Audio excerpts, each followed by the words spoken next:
Mga kaibigan, isang magandang umaga at pinagpalang araw sa ating lahat. Kararating ko lang galing ng palengke. Ito yung mga naipamili natin, sayote, gulay na halo-halo, gabi, upo, dahon ng sili, ayan, tambakol at galunggong, manok. Yan, magtitinula tayo ngayon. Yan, may luya. Haluan natin ng sayote. Wala akong nakitang papaya eh. Ayan mga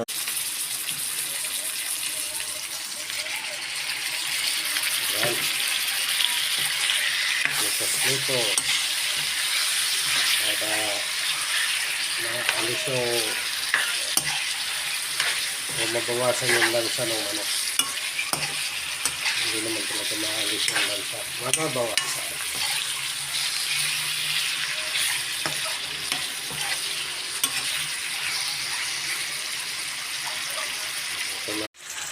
Ayan mga kaibigan, lagyan natin ng tubig, isang baso,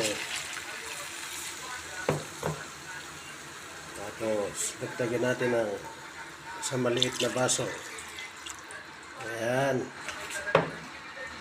okay, tapos takpan natin, hintayin natin na kumulo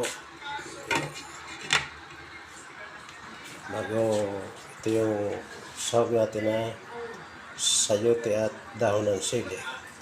Maya natin ilalagay yan.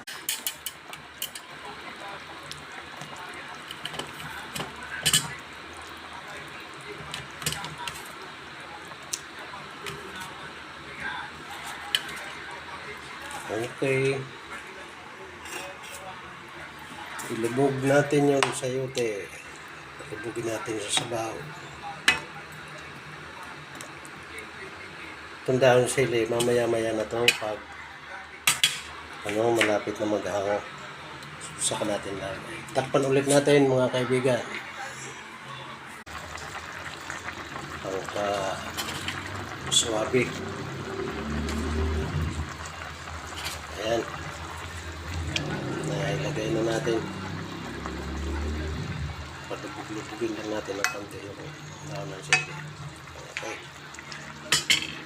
Tatakpan na ulit natin. Paluto na rin yan.